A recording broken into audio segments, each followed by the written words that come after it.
Hello students, मैं Prabhakar sir आज आप सबके लिए आया हूं एक और नया टॉपिक्स जो हमारे बहुत सारी क्लासेस में आता है।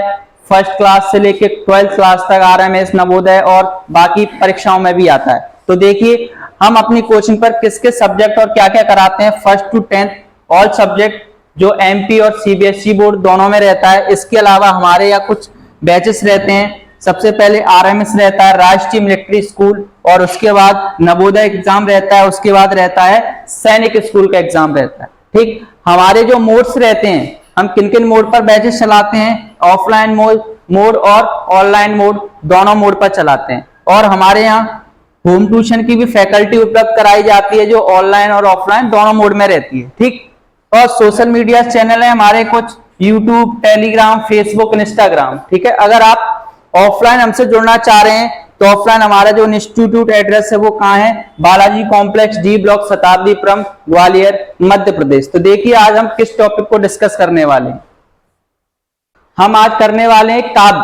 तो काव्य करने वाले हैं तो सबसे पहले हम काव्य को देखेंगे, काव्य होता क्या है। तो हम कविता पढ़ते हैं, कविता को ही हम क्या कहते हैं, काव्य कहते हैं। अगर कोई आपसे पूछे कि काव्य क्या होता है तो काव्य को हम क्या कहते हैं, कविता कहते हैं। क्या कहते हैं, कविता। ठीक है, तो काव्य ही कविता होती है और कविता ही काव्य होता है। ठीक है, तो काव्य के कितने प्रकार होते हैं आपके, काव्य के दो प्रकार होते हैं, एक श्रव्य काव्य होता है और दूसरा कौन सा होता है, दृश्य काव्य होता है।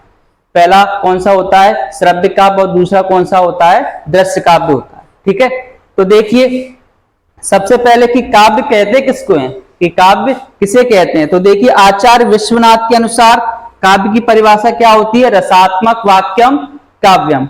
आचार्य विश्वनाथ के अनुसार काव्य की क्या परिभाषा लिखी है अपन ने, रसात्मक वाक्यम काव्यम। कहने का मतलब कि रसयुक्त ही क्या होते हैं, आपके रस कहलाते हैं या वाक्य कहलाते हैं। ठीक है, तो देखिए आगे फिर लिखा है पंडित जगन्नाथ के अनुसार काव्य की क्या परिभाषा होती है, रमीणात प्रतिपादक शब्द काव्यम। रमीणात प्रतिपादक शब्द काव्यम। इसका अर्थ होता है कि हमने जो चीजें पढ़ी हैं, जो हमें पढ़ने में मजा आ रहा है, उसे हम क्या कहते हैं, काव्य कहते हैं। ठीक है, तो आगे देखो पता है काव्य के कितने प्रकार होते हैं। काव्य के दो प्रकार होते हैं, एक दृश्य काव्य होता है और एक क्या होता है, श्रव्य काव्य होता है। तो काव्य के कितने प्रकार बताए हमने, दो प्रकार बताए, एक श्रव्य काव्य और एक दृश्य काव्य बताया। अब आगे दृश्य काव्य किसे कहते हैं, दृश्य काव्य किसे कहते हैं। तो दृश्य काव्य हम किसे कहते हैं कि जिस काव्य को देखकर और सुनकर आनंद की प्राप्ति ली जाती है उसे हम कौन सा काव्य कहते हैं, दृश्य काव्य कहते हैं। तो जिस काव्य को देखकर और सुनकर आनंद की प्राप्ति ले रहे हैं उसे अपन कौन सा काव्य कहेंगे,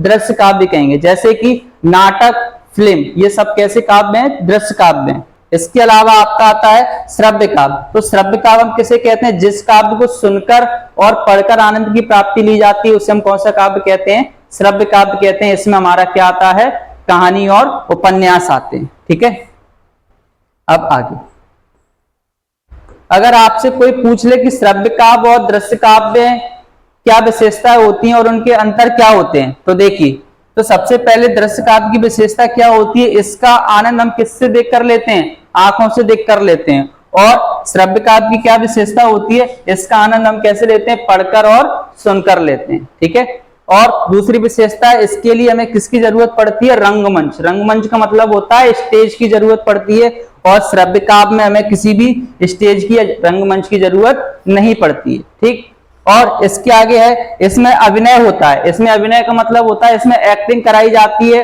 और श्रव्य काव्य में कोई एक्टिंग नहीं कराई जाती है। ठीक, इसके बाद अगला विशेषता है इसमें नाटक और एकांकी आते हैं, और इसमें क्या होता है, कहानी और उपन्यास दोनों आते हैं। ठीक है, इनकी विशेषताएं भी यही आपकी हो जाएंगी और इनके श्रव्य काव्य और दृश्य काव्य के अंतर भी आपके यही बन जाएंगे।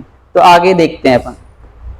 ठीक है, उसके आगे फिर अपन ने क्या पढ़ा, ये देखिए फिर श्रव्य काव्य के कितने प्रकार होते हैं, दो प्रकार, प्रबंध काव्य और मुक्तक काव्य। श्रव्य काव्य के कितने प्रकार होते हैं, दो प्रकार होते हैं, प्रबंध काव्य और मुक्तक काव्य होते हैं। तो देखिए प्रबंध काव्य हम किसे कहते हैं,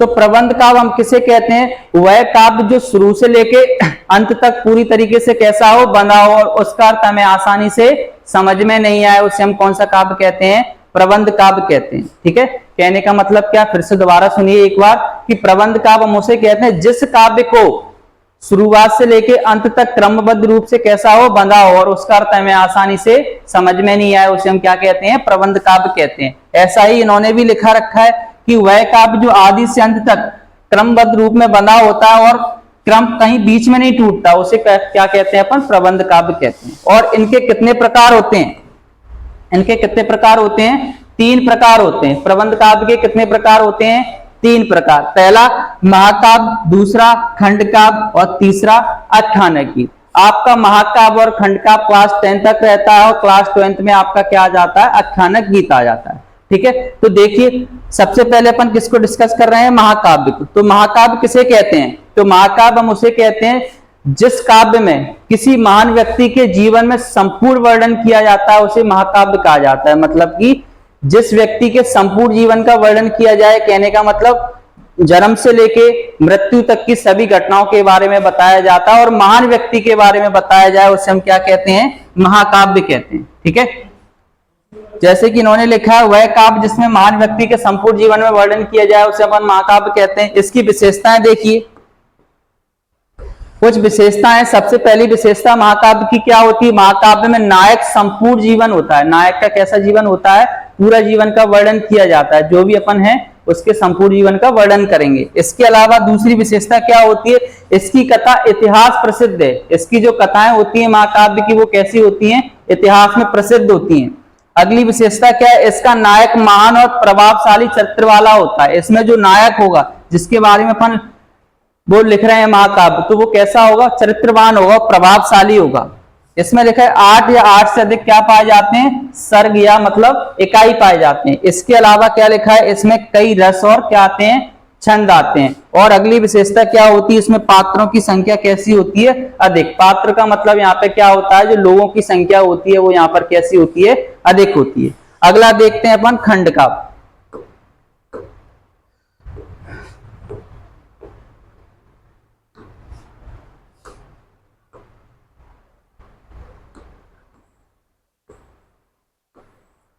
खंड काव्य किसे कहते हैं, खंड काव्य हम उसे कहते हैं जिसमें किसी व्यक्ति के किसी एक घटना के बारे में वर्णन किया जाता है, उसे हम क्या कहते हैं, खंड काव्य कहते हैं। ठीक है, जिसमें किसी महान व्यक्ति के किसी एक घटना के बारे में बताया जाए उसे अपन क्या कहेंगे, खंड काव्य कहेंगे। ठीक है, इसमें विशेषताएं लिखी हैं। सबसे पहली विशेषता, इसमें किसी व्यक्ति के किसी जीवन में किसी एक घटना के बारे में वर्णन किया जाए। दूसरी विशेषता होती है, इसमें पात्रों की संख्या कैसी होती है, कम होती है। और तीसरी विशेषता होती है, इसमें संक्षिप्तता रहती है। संक्षिप्तता का मतलब होता है इसमें वर्णन कैसा होता है, कम होता है। इसके अलावा क्या होता है, इसमें 8 से कम क्या पाए जाते हैं, सर्ग पाए जाते हैं, कहने का मतलब इकाइयां पाई जाती हैं। ठीक, इसके अलावा आगे देखिए, हमने कुछ लिखे हैं खंड काव्य और कुछ महाकाव्य लिखे हैं। आप केवल 2-3 याद रखिए, परीक्षा में केवल उतने ही पूछे जाते हैं। जैसे कि तुलसीदास ने क्या लिखा हुआ है, महाकाव्य रामचरितमानस लिखा हुआ है। तुलसीदास जी ने कौन सा महाकाव्य लिखा है, रामचरितमानस लिखा है। इसके अलावा जयशंकर प्रसाद ने क्या लिखा है, कामायनी लिखा है। जयशंकर प्रसाद ने कौन सा महाकाव्य लिखा है, कामायनी महाकाव्य लिखा हुआ है। इसके अलावा आप खंड काव्य 2 कर लीजिए। मैथिली शरण गुप्त ने क्या लिखा है, पंचवटी लिखा हुआ है। कौन सा काव्य, खंड काव्य लिखा हुआ है, पंचवटी खंड काव्य लिखा हुआ है। इसके अलावा आप कर लीजिए रामधारी सिंह दिनकर जी, इन्होंने क्या लिखा हुआ है, कुरुक्षेत्र लिखा हुआ है। क्या लिखा हुआ है, कुरुक्षेत्र लिखा हुआ है। आप दोनों कर सकते, खंड काव्य और महाकाव्य दोनों करिए, परीक्षाओं में आपके जरूर पूछे जाते हैं। इसके अलावा आगे अभी मैंने बताया आपको कि श्रव्य काव्य के कितने प्रकार होते हैं, 2 प्रकार होते हैं, एक प्रबंध काव्य और दूसरा मुक्तक काव्य। प्रबंध काव्य हम पढ़ चुके हैं, हम देखिए मुक्तक काव्य। तो मुक्तक काव्य क्या होता है, वह काव्य जो पूरी तरीके से कैसा होता हो, स्वतंत्र होता हो, जिसका अर्थ हमें कैसा होता हो, आसानी से समझ में आ जाता है, उसे हम क्या कहते हैं, मुक्तक काव्य कहते हैं। ठीक है, तो इन्होंने लिखा है वह काव्य जो प्रत्येक छंद पूर्वाग्रह संबंध से मुक्त होता है, मतलब पूरी तरीके से मुक्त रहता है, उसका अर्थ हमें आसानी से समझ में आ जाए, उसे हम क्या कहते हैं, प्रबंध काव्य कहते हैं।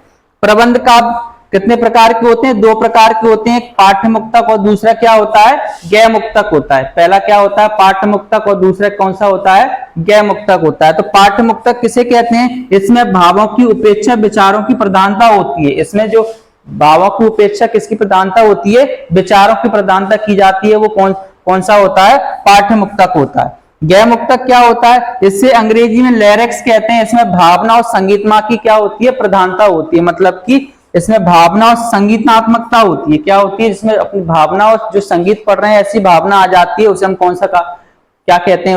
उसे गैर मुक्तक कहते हैं। मतलब कौन सा काव्य कहा जाता है? गैर मुक्तक काव्य कहा जाता है। अब देखिए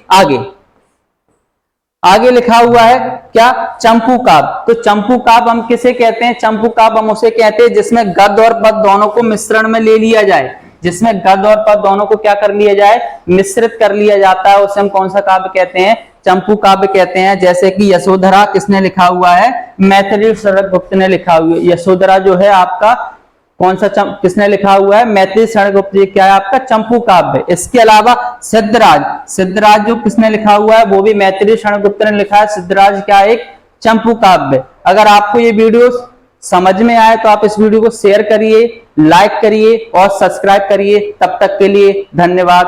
थैंक यू।